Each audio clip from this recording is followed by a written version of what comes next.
InsyaAllah kita buka majlis membaca kitab Al-Fatihah. Auzubillahi minasyaitonirrajim. Bismillahirrahmanirrahim. Alhamdulillahi rabbil alamin. Arrahmanir rahim. Maliki yaumiddin. Iyyaka na'budu wa iyyaka nasta'in. Ihdinas siratal mustaqim. Siratal ladzina an'amta 'alaihim ghairil maghdubi 'alaihim waladdallin. Amin.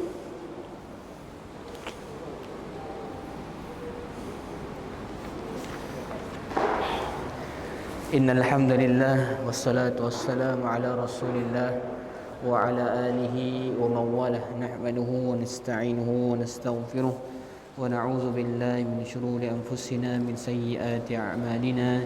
Man yahdihillahu fala mudilla lahu wa man yudlil fala hadiya lahu. Wa nashhadu an la ilaha illallah wa ashhadu anna Muhammadan 'abduhu wa rasuluh. Rabbi shrah li sadri wa yassir li amri wa hlul 'uqdatam min lisani yafqahu qawli. Rabbi zidna ilman wa zuqna fahman. Alhamdulillah, pertamanya kita bersyukur kepada Allah Subhanahu wa taala di atas pelbagai nikmat yang Allah Subhanahu wa taala kurniakan, berikan kepada kita. Selawat dan salam atas junjungan besar Nabi Muhammad sallallahu alaihi wasallam yang telah berjuangkan kehidupannya untuk menyampaikan risalah Islam sehingga sampai pada kita pada hari ini. Jadi insya-Allah tuan-tuan yang dirahmati Allah, malam ini kita sambung kajian tadabbur Al-Quran. Tadabbur Al-Quran, mudah-mudahan kita selalu dekat dengan Al-Quran, selalu membaca, memahami, mentadabburi Al-Quran, kerana Al-Quran inilah yang Allah Subhanahu wa taala turunkan sebagai petunjuk, sebagai pedoman bagi manusia, bagi orang-orang yang beriman, sebagai petunjuk, sebagai pedoman. Jadi dalam kehidupan Allah ciptakan kehidupan ini sebagai ujian. Bagi orang-orang yang beriman Allah ciptakan, bagi orang Muslim Allah ciptakan diri kita dan kehidupan kita sebagai ujian. Dan untuk menghadapi ujian ini Allah berikan panduan. Allah tidak biarkan manusia dalam kesesatan, dan Allah berikan panduan. Dan apa dia panduan yang Allah Subhanahu wa taala berikan?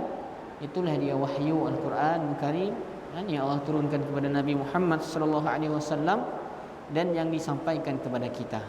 Dan inilah Al-Quran yang menjadi pedoman, petunjuk dalam kita menghadapi kehidupan kita sebagai seorang Muslim. Jadi hakikatnya kita ini sepatutnya tidak dapat jauh, tidak dapat jauh daripada Al-Quran, tidak dapat lari daripada Al-Quran, tidak dapat untuk kita meninggalkan Quran. Kerana Al-Quran inilah yang menjadi panduan pegangan kita untuk menghadapi kehidupan yang Allah Subhanahu wa taala ciptakan ini. Untuk kita tetap di atas jalan yang benar, untuk kita tetap di atas pedoman hidayah daripada Allah Subhanahu wa taala. Inilah dia Al-Quranul Karim. Tujuan sebenar yang Allah Subhanahu wa taala turunkan Al-Quran. Jadi mudah-mudahan sedikit sebanyak kita ambil pengajaran, pedoman, hidayah, petunjuk daripada Al-Quranul Karim yang sama-sama kita baca, sama-sama kita tadabburi insya-Allah. Jadi malam ini kita sambung tadabbur surah Al-Muddassir. Kita masih ayat yang sama, ayat 11 hingga ayat ke-30. Surah Al-Muddassir ayat 11 hingga ayat ke-30. Kita baca lagi bersama-sama. Surah Al-Muddassir ayat 11 hingga ayat 30. 11.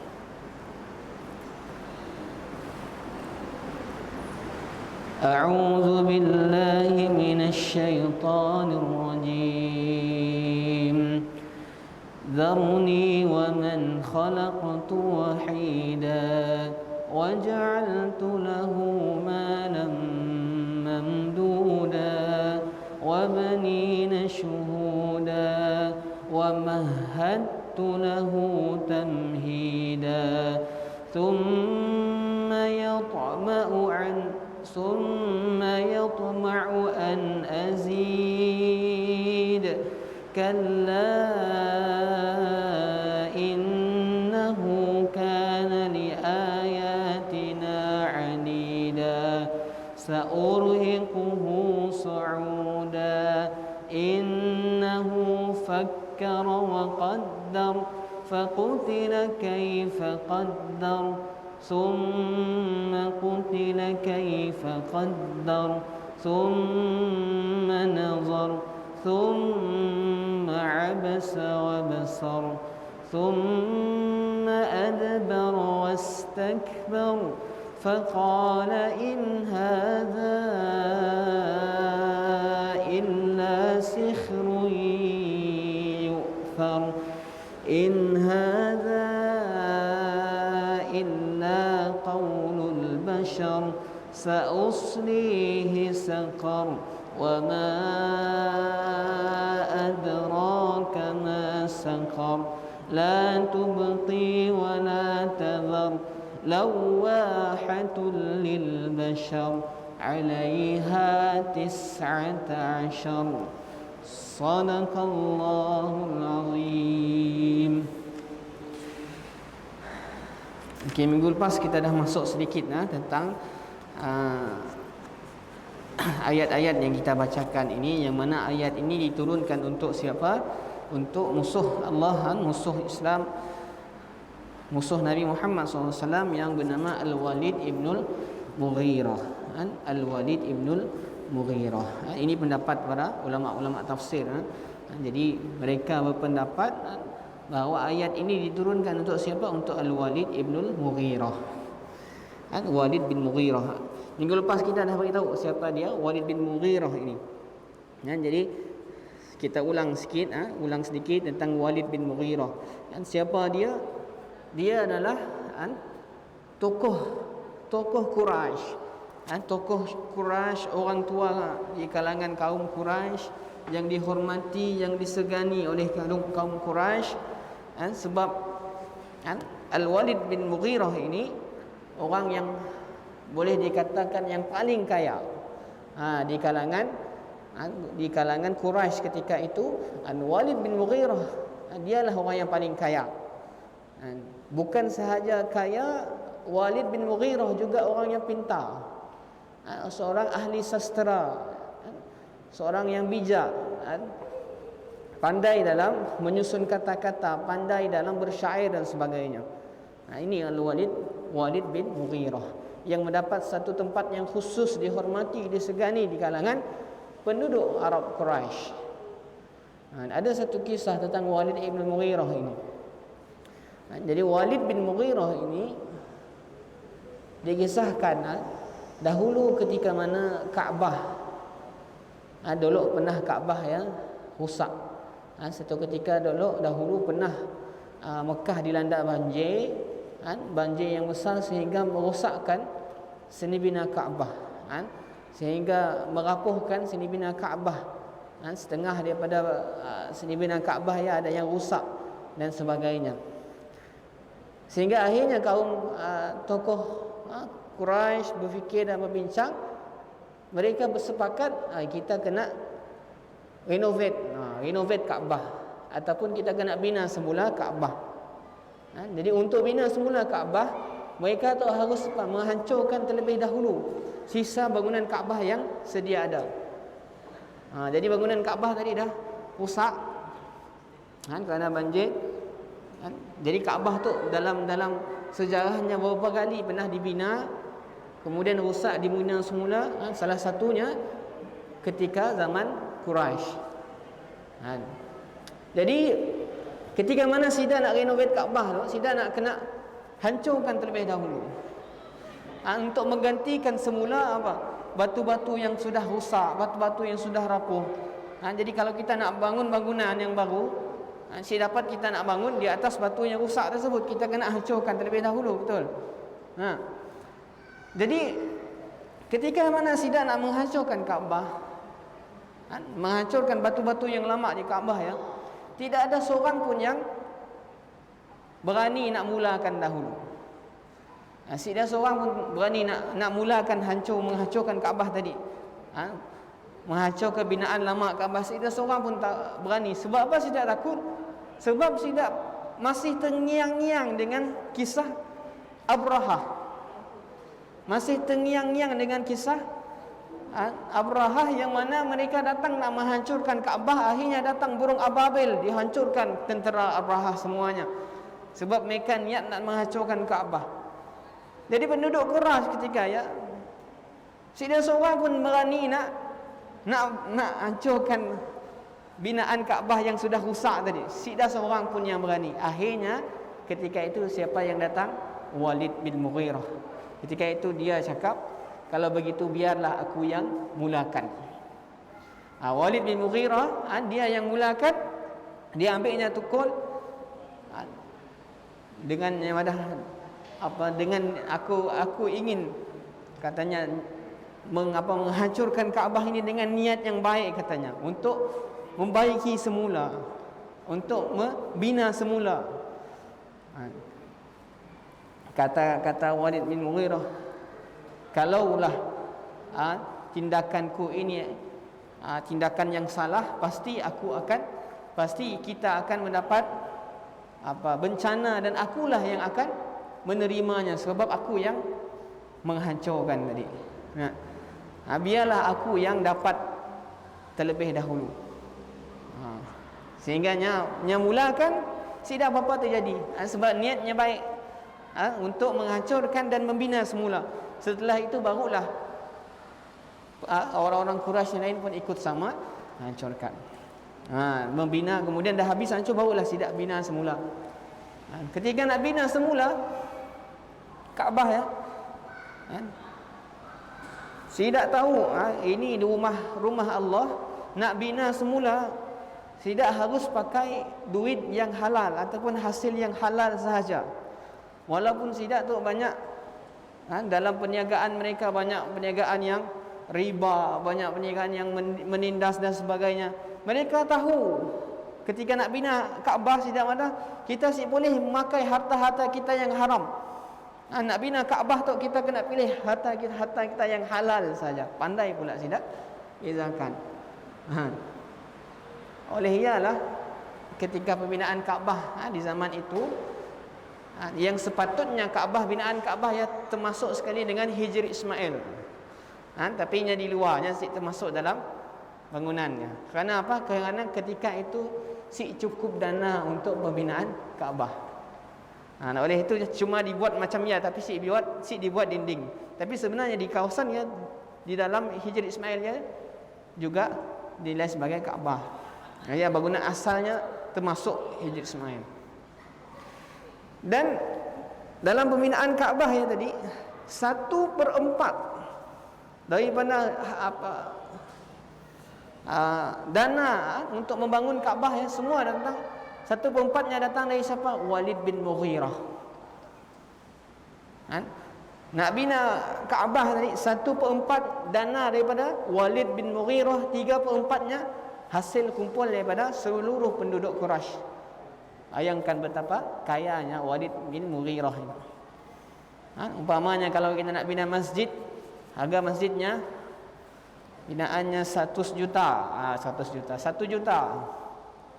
1/4 seorangnya bayar aja 250,000-nya aja seorang bayar. Lagi 750,000 yang lain gabungan seluruh penduduk, seluruh sumbangan-sumbangan yang lain. Seorang dia bayar 250,000.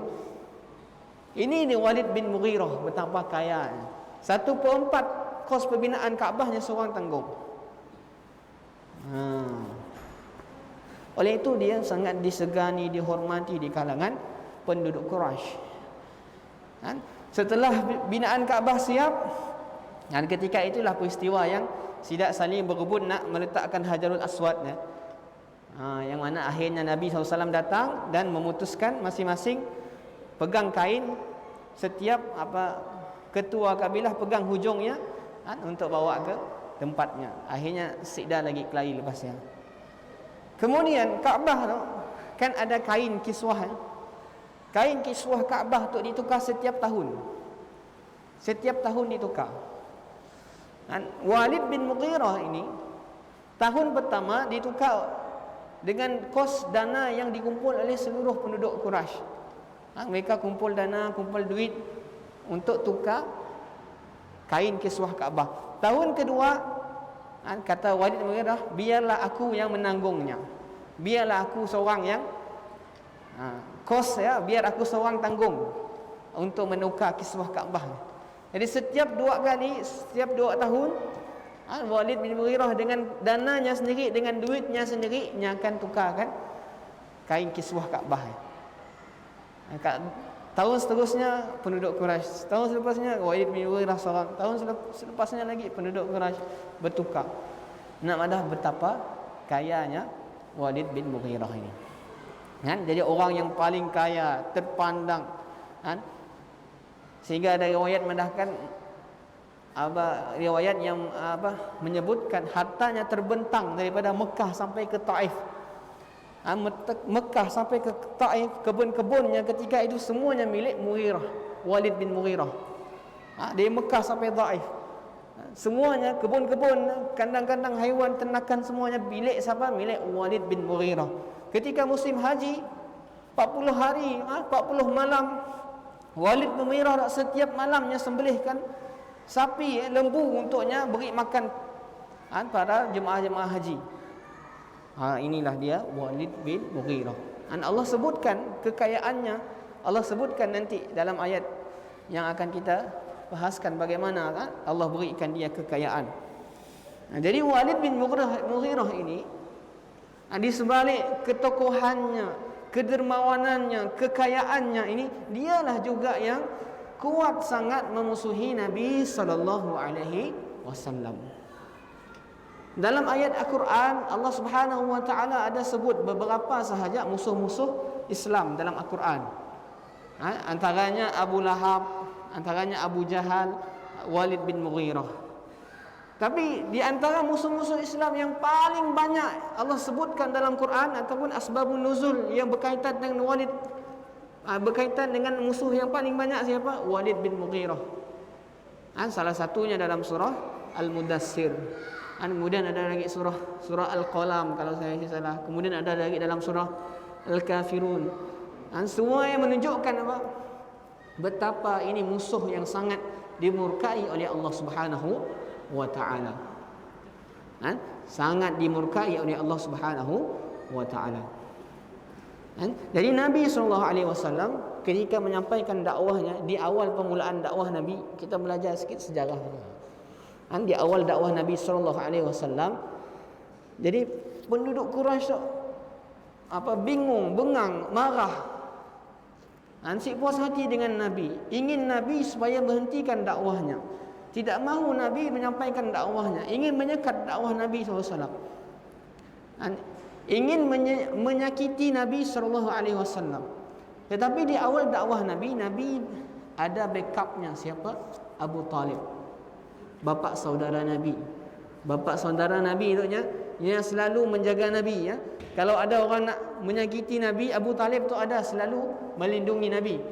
Hanya selalu berada di hadapan Nabi, melindungi daripada Nabi disakiti oleh kaumnya.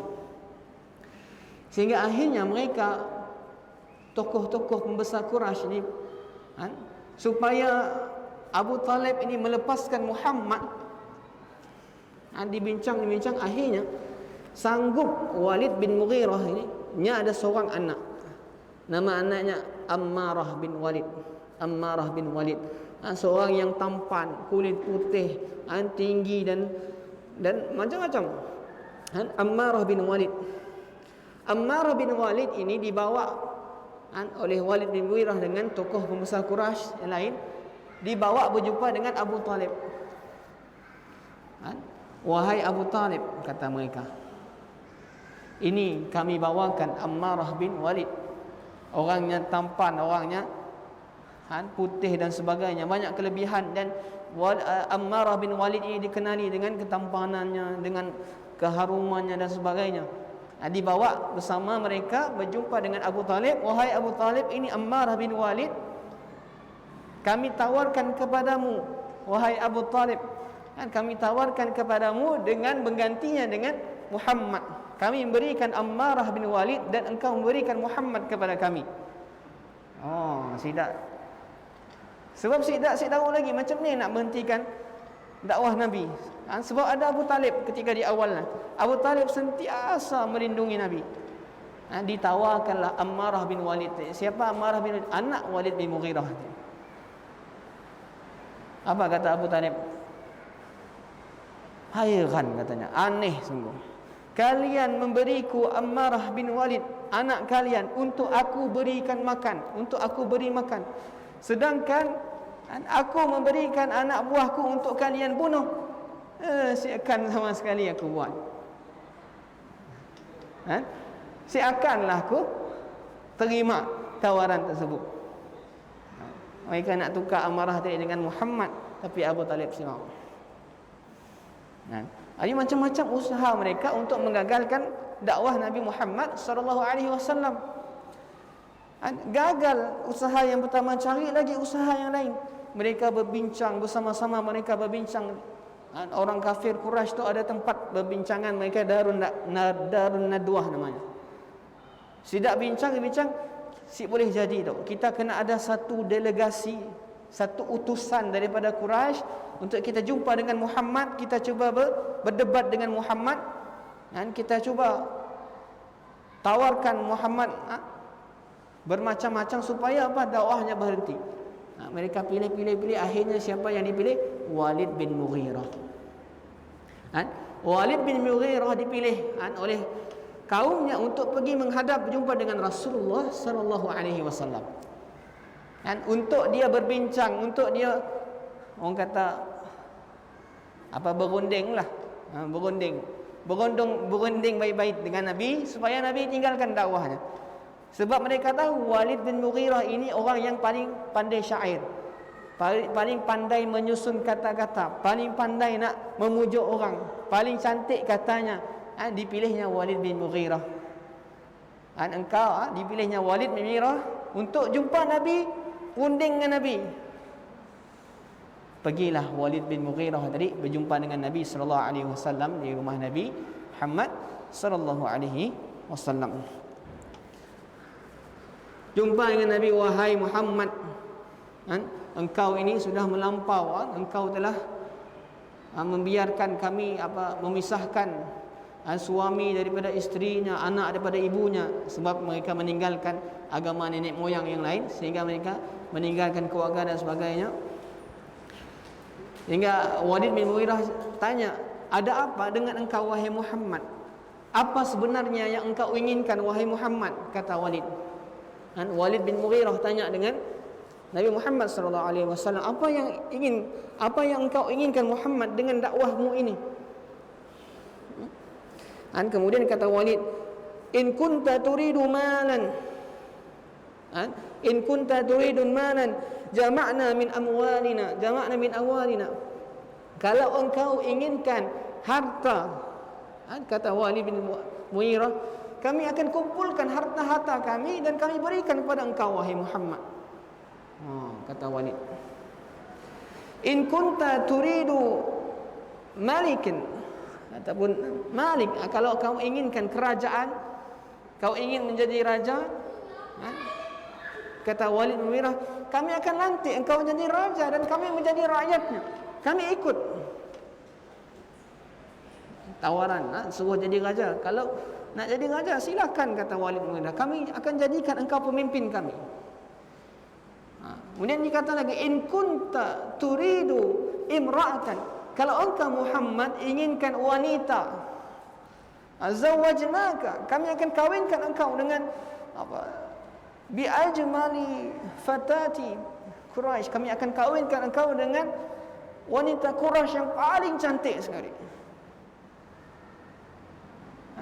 In kunta majnun, kalau engkau gila, kata Walid, kami akan datangkan tabib untuk menyembuhkanmu. Macam-macam tawaran beri kepada Nabi Muhammad sallallahu alaihi wasallam dengan syarat engkau Muhammad tinggalkan dakwah, engkau Muhammad hentikan dakwahmu. Setelah berpanjang lebar Walid bin Mughirah cakap tadi, Nabi SAW kemudian menyebut kepada Walid bin Mughirah, sudah selesai engkau bicara? Sudah, kata Walid bin Mughirah. Cantik Nabi Muhammad. Ialah adab orang bercakap. Nabi Muhammadnya mendengar sampai habis. Setelah habis ditanya lagi, ada lagi nak dikakar?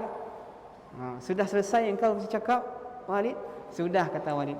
Kemudian Nabi SAW pun membalas. Nabi SAW pun membalas setiap jawapan-jawapan tadi. Nabi cukup membacakan ayat Quran. Ketika itu Nabi baca ayat Quran surah Fussilat. Surah Fussilat ayat 1 sampai ayat ke-13. Surah Fussilat ayat 1 sampai ayat ke-13. Kita tengok apa yang Nabi bacakan kepada Walid bin Mughirah. Surah Fussilat ayat 1 hingga 13. Nabi tak cakap apa-apa. Nabi cuma baca Quran di hadapan Walid bin Mughirah. Nabi baca Hamim, tanzilun minar rahmanir rahim, kitabun fussilat ayatuhu Qur'anan Arabiyyan liqaumin ya'lamun, basyiran wa nadhiran fa'arada aktharuhum fahum la yasma'un, wa qalu qulubuna fi akinnatin mimma tad'una ilaihi wa fi adhanina wakrun wa min bainina wa bainika hijabun fa'mal innana 'amilun, sampai ayat ke-13. Yang mana maksudnya apa? Hamim, turunnya kitab ini dari Allah yang Maha Pemurah lagi Maha Mengasihani. Sebuah kitab yang dijelaskan ayat-ayatnya satu persatu, yaitu Al-Quran yang diturunkan dalam bahasa Arab bagi faedah orang-orang yang mengambil tahu dan memahami kandungannya. Ia membawa berita yang menggembirakan bagi orang-orang beriman dan membawa amaran kepada orang-orang yang ingkar. Dalam pada itu kebanyakan mereka berpaling ingkar. Maka dengan sebab itu mereka tidak menerima dan tidak mematuhinya. Dibaca sampai ayat yang ke-13. Sampai ayat yang mana Rasulullah SAW baca, fa in a'radu faqul anzartukum sa'iqatan mithla sa'iqati 'adi wa thamud. Oleh itu, kalau mereka orang-orang musyrik itu berpaling daripada mengesahkan Allah dan menurut jalan yang lurus, maka katakanlah, wahai Muhammad, aku memberi amaran kepada kamu dengan azab yang dahsyat, iaitu petir, seperti petir yang telah menyambar kaum Ad dan kaum Thamud. Sampai ayat itu kata Walid, hasbuk ya Muhammad, cukup wahai Muhammad. Maknanya bangun daripada tempat duduknya, cukup Muhammad. Nak madah apa? Ayat Al-Quran tadi membekas dalam hati Walid bin Mughirah. Sampai ayat ada ancaman yang mana Allah sebutkan ancaman sebagaimana kamu akan, kalau kamu berpaling, kamu akan dihancurkan sebagaimana kaum Ad dan kaum Thamud. Kaum Ad dan kaum Thamud salah satu kaum terdahulu daripada kaum Arab. Jadi mereka tahu benar dengan kisahnya. Sehingga Walid bin Mughirah bila dengar ini takut. Cukup Muhammad. Akhirnya dia beredar berjumpa dengan, pulang ke kaumnya Quraisy. Kaumnya melihat Walid bin Mughirah tadi datang, sebelum datang pergi ke rumah Nabi Muhammad SAW, datang dalam keadaan marah, mukanya merah, dalam keadaan yang sabar, dalam keadaan ingin emosi. Bila pulang daripada rumah, Muhammad kelihatan mukanya tenang, mukanya relax, sehingga mereka menyebut ini Walid ini dah kena sihir oleh Muhammad. Sehingga tidak tanya dengan Walid, wahai Walid, apa yang kau dapatkan, bagaimana dan apa hasilnya, apa yang kau dapatkan bila kau jumpa dengan Muhammad. Dan inilah kemudian kata Walid, fa wallahi wa madza aqul, apa yang aku ingin katakan, fa wallahi ma fikum rajulun a'lamu bi asy'ari minni, demi Allah, kata Walid bin Mughirah, tidak ada di kalangan kalian yang lebih mahir tentang syair-syair selain daripadaku. Wala a'lamu bi qasidatin wala rijsin minni, dan tidak ada yang lebih mahir tentang qasidah, rijsin, syair-syair daripada aku, kata Walid bin Mughirah.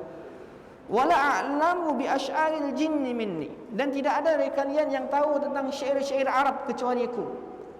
Syair-syair jin, syair-syair jin pun Walid bin Mughirah tahu. Kata Walid bin Mughirah, tidak ada kalian yang tahu kecuali aku. Wallahi ma yushbihu alladhi yaqulu alladhi syai'an min hadha. demi Allah tidak ada satu pun yang menyerupai apa yang dibacakan oleh Muhammad daripada yang aku katakan tadi. Tidak menyerupai syair-syair, tidak menyerupai kata-kata sihir, tidak menyerupai syair-syair jin, tidak menyerupai kasidah dan sebagainya. Ma yushbihul ladzi, tidak sama sekali, kata Walid bin Mughirah. Fa wallahi inna qawlahu alladhi yaqulu halawatan. Dan dia bersumpah lagi, demi Allah, kata Walid bin Mughirah, sesungguhnya yang dikatakan oleh Muhammad tadi ada satu halawatan, kemanisan. Walid bin Mughirah di awalnya mengakui Al-Quran, dia kata ada halawatan, ada kemanisan. Wa inna alaihi la talawatan, dan sesungguhnya di atasnya ada satu kenikmatan. Wa innahu la musmirin a'lahu, dan sesungguhnya di atasnya berbuah yang banyak, di bawahnya sangat subur. Wa innahu la ya'la wa la yu'la alaihi, dan perkataannya tinggi dan tidak ada yang tinggi daripadanya. Satu demi satu pujian Walid bin Mughirah terhadap Al-Quran yang dibacakan oleh Nabi. Sehingga kaum Quraisy yang mendengar Walid bin Mughirah tadi bingung. Jangan-jangan Walid tu dah masuk Islam. Jangan-jangan Walid tu dah masuk Islam. Dan sebenarnya kalaulah Walid ketika itu masuk Islam, pasti kemungkinan yang besar semua kaum Quraisy yang lain akan masuk Islam. Sebab Walid tu pemimpin Sayyidah, tokoh Sayyidah, orang yang dipercayai dan sebagainya. Jadi pulanglah Walid, sehingga tersebar perkataan ini yang mengatakan bahawa seolah-olah Walid masuk Islam. Terdengarlah sampai terdengar oleh Abu Jahal. Abu Jahal dengar, kata Abu Jahal, biar aku yang menguruskan Walid. Abu Jahal, biar aku yang menguruskan Walid. Jumpalah Abu Jahal, pergi ke rumah Walid bin Mughirah. Pergi ke rumah Walid bin Mughirah, yang mana Walid bin Mughirah tak siapa bapa saudaranya. Pergi ke rumah Walid bin Mughirah dalam keadaan muka yang masam, dalam keadaan yang sedih. Sehingga Walid bin Mughirah kata, ya Abul Hakam, wahai Abu Jahal, ada apa? Abu Jahal tu pandai, orangnya pandai. Sehingga kata Abu Jahal apa? Dia pandai nak menaikkan emosi Walid bin Mughirah. Kata Abu Jahal apa? Bagaimana aku tidak sedih? Seluruh kaum Arab sedang mengumpul harta mereka untuk mereka berikan kepada engkau, wahai pamanku, wahai bapa saudaraku, kerana engkau pergi ke rumah Muhammad untuk mencari sesuatu, untuk mencari makanan, untuk mencari sesuatu yang engkau dapatkan dari sana, seolah-olah engkau telah miskin. Dipancingnya emosi Walid bin Mughirah, marah Walid bin Mughirah. Tidakkah kalian tahu, tidakkah mereka semua tahu, tidakkah orang Quraisy tahu bahawa aku orang yang paling kaya? Aku orang yang paling kaya di kalangan mereka semua, dan aku tidak perlukan harta-harta yang mereka kumpulkan itu. Marah. Kata Abu Jahal, Abu Jahal itulah disebut sebagai Fir'aunnya umat ini. Kerana Walid bin Mughirah di awalnya sudah terkesan hatinya, sudah mendapat hidayah dengan bacaan Al-Quran Nabi. Kerana keangkuhan, kesombongan, kedengkian yang dinyalakan oleh Abu Jahal tadi, akhirnya dia pun menolak Islam. Kata Abu Jahal, sesungguhnya kaummu tidak akan redha sehingga kamu menyebutkan sesuatu yang mana engkau tidak menyebelahi Muhammad, yang mana engkau tidak mengikuti Muhammad, engkau mengingkari Muhammad, engkau mengingkari Al-Quran yang Muhammad baca. Oleh itulah ketika itu Walid bin Mughirah suruh kumpulkan Quraisy, umat Quraisy kumpulkan, kemudian dia beritahu pada Quraisy seperti biasa, tahu, coba kalian sebutkan apa yang ingin aku katakan kepada Muhammad. Ada yang sebut dia seorang penyair. Wallahi bukan dia seorang penyair. Mungkin dia seorang dukun. Wallahi bukan dia dukun. Kita tahu bagaimana dukun. Dia orang gila? Bukan. Kita tahu bagaimana orang gila. Dia bukan orang yang gila. Oleh itu apa yang ingin kita sebutkan kepada Muhammad? Berfikir Walid bin Mughirah.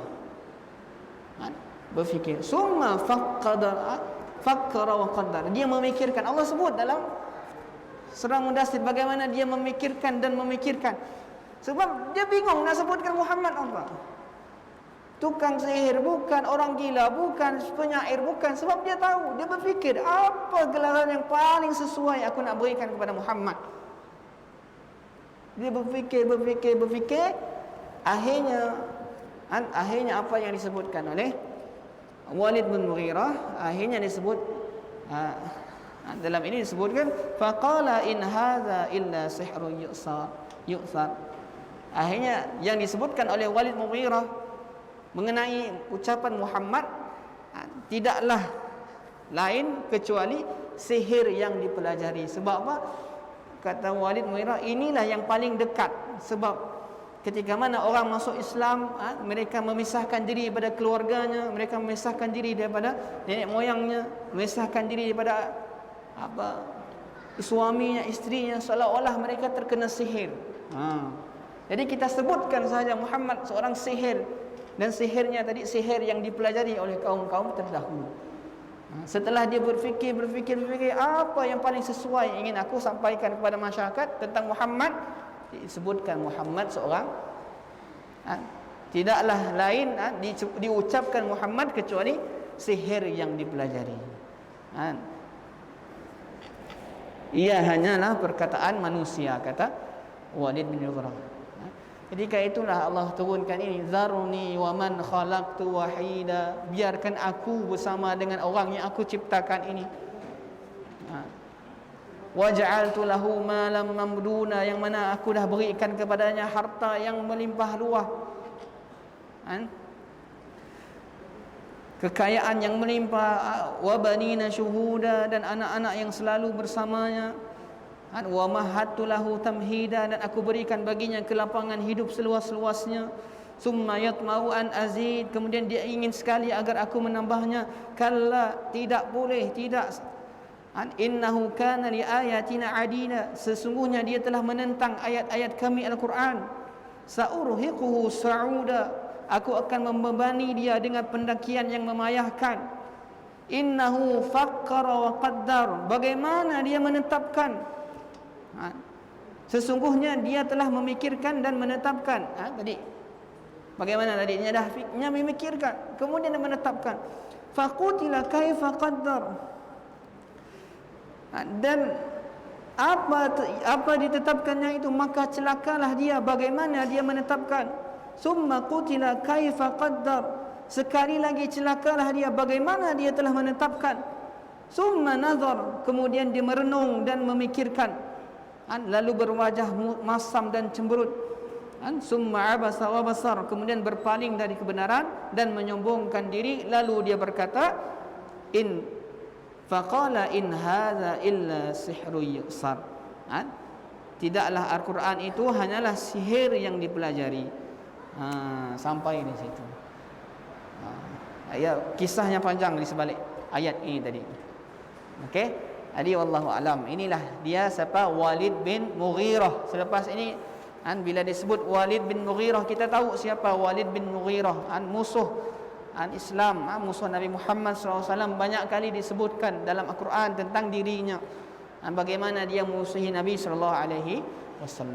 Jadi insya-Allah ini kisah sejarah yang dapat kita ambil, yang dapat kita pelajari daripada surah Al-Mudaththir. Mudah-mudahan ada manfaat yang kita ambil. Wallahu a'lam. Aqulu qawli hadza wa astaghfirullah li wa lakum, wallahu ghafurur rahim. Yang baik datang pada Allah Subhanahu wa taala, dan kurang saya mohon ampun dan maaf. Jadi kita tangguh dengan tasbih kifarah dan suratul Asr. Subhanakallahumma wa bihamdika asyhadu an la ilaha illa anta astaghfiruka wa atubu ilaik. Bismillahirrahmanirrahim. Wal asri innal insana lafi khusr illa alladzina amanu wa amilus solihat wa tawassaw bil haqq wa tawassaw bis sabr. Assalamualaikum warahmatullahi wabarakatuh.